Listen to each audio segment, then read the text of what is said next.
Welcome to the deep dive. Today, we're going to really get into a narrative called the 1 millimeter shift. Yeah, and our goal here isn't just to retell the story, is it? It's about digging in, pulling out those key insights. Exactly. Stuff you can actually think about, maybe even use in your own day to day, So this story, the 1 millimeter shift, it hinges on this, well, pretty compelling idea which is. that really, really small changes, things you almost wouldn't notice day to day, Mhm. can add up to, well, huge results over time, like significantly change things. It's that rudder analogy, isn't it? A tiny adjustment, but miles off course later. Precisely. And the story follows this character, Raghav. Okay. And Raghav's in a bit of a rut. Consistently late, work's not going great. It paints a picture many of us might recognize, feeling stuck. But it also sets up this potential for like a dramatic turnaround, right? Through these tiny shifts. That's the core tension.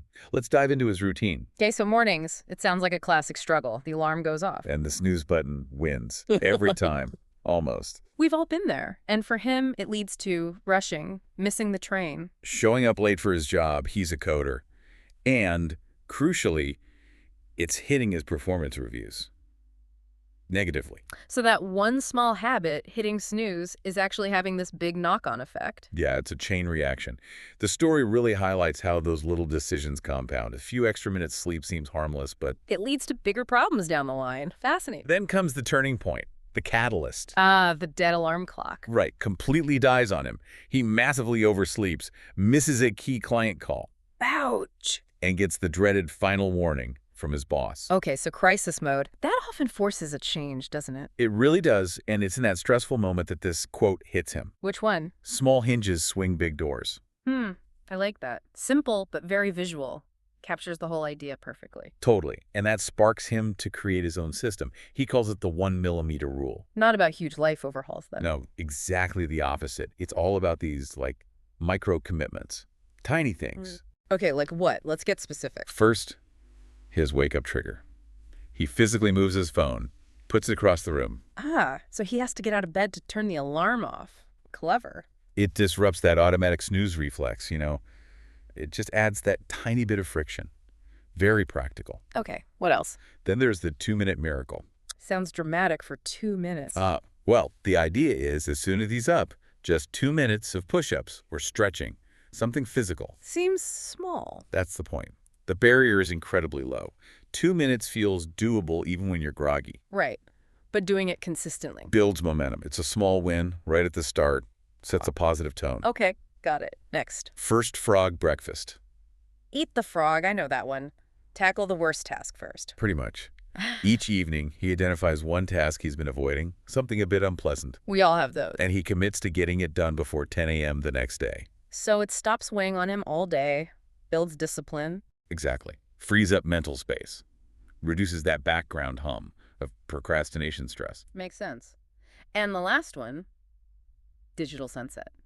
Screens off by 10 p.m. The blue light thing? Partly, yes, better sleep hygiene, but also he uses that time for journaling. Journaling. Just reflecting on the day, wins, misses, that kind of thing. Conscious reflection time. Okay, so those are the 4 pillars of his 1 millimeter rule. How did it go initially? Well, the story shows these immediate, subtle shifts. He is waking up a bit earlier.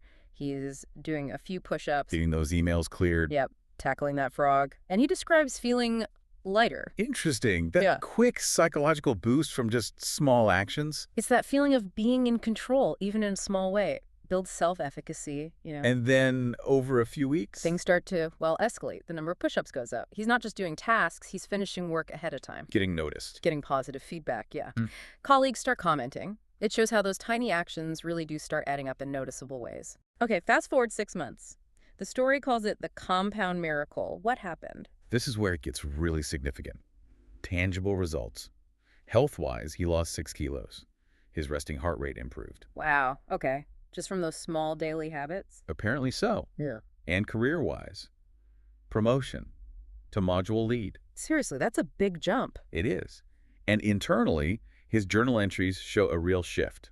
Less self-doubt, more gratitude. So it wasn't just one thing. It was this whole positive spiral. Health, career, mindset. Exactly. They all feed into each other. It's the power of that consistent compounding effect over time. And it didn't just affect him, right? There was a ripple effect. Yeah, this is a great part of the story. His roommate, Aisha, sees the changes and starts adopting the rule herself. Huh. And then his whole work team, his scrum team, they actually started a 2-minute miracle channel, like encouraging each other. That's fantastic. Shows how one person's change can genuinely inspire others around them. It's that social proof, isn't it? Seeing it work for someone else makes it seem more possible for you, leading by example. But life happens. It wasn't all smooth sailing, was it? The story includes a setback. Oh yeah, definitely. Diwali week comes around, routine goes out the window. Late nights, different food. More screen time, the usual holiday disruptions. And what happens? He starts slipping, specifically ignoring the alarms again. Back to square one, almost. It's felt like it. Hmm. And it's such a relatable part of the story. Maintaining new habits is hard, especially when your structure changes. So what did he do? Just give up? No, and this is key. He paused. He actually asked himself, why? Why did he slip? Self-reflection time. Did he figure it out? He looked back at his journal. Remember the journaling habit? The digital sunset one. Yeah. He noticed a pattern.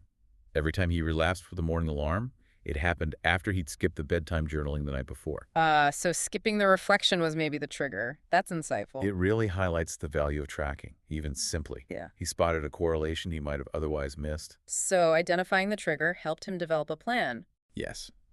He came up with what he called the back to basics rule. Okay, what's that? If he notices 2 habits have broken down, his rule is to immediately restart the smallest one. For him, it was the 2 minutes of push-ups. Not try to fix everything at once. No. Just restart something, anything, as quickly as possible, even within the hour. The goal is just to regain momentum, get back on the horse immediately. So it's less about never slipping and more about shortening the slip-up. Quick recovery. Precisely. It's about re-engagement, not unbroken streaks of perfection. That quick restart stops a small lapse turning into a total abandonment. And did it work? Did he get back on track? He did, successfully. And the crucial part is how he viewed the relapse. Not as a failure. No, more like data, information. It helped him understand his own triggers better and actually strengthen his system for the future. Data, not drama. I like that. It's a much more constructive way to look at setbacks, isn't it? They're learning opportunities. So wrapping this up, the big takeaway from Raghav's whole journey seems to be, well, the incredible power of tiny changes. Absolutely. Microscopic adjustments done consistently over time. That's where the magic happens, not in grand, unsustainable gestures. Which leads us to, the listener, to you. Yeah. What could your 1 millimeter shift be? What's one tiny thing, almost laughably small? That feels easy enough to start today. Think about it. Could it be like writing just one single sentence in a journal each night? Or meditating for literally 60 seconds when you wake up. Maybe just drinking 1 extra glass of water a day, something that feels almost too easy. Because those are the kinds of things that stick. And as we saw with Raghav, they compound. So we'd really encourage you, maybe even right now, pause and think. What's that one tiny habit? And then crucially, take the next step. Don't just think about it. Write it down. Tell someone, text a friend, make it real. Or hey, share with us online. Join the conversation. Because that first tiny action is everything. It reminds me of the final thought in the narrative in Hindi. Ah, yes. Badlav shuru hota, ye jab sikh se nazariya ban jati hai. Which translates beautifully to, change begins when intention zooms into the nearest possible action.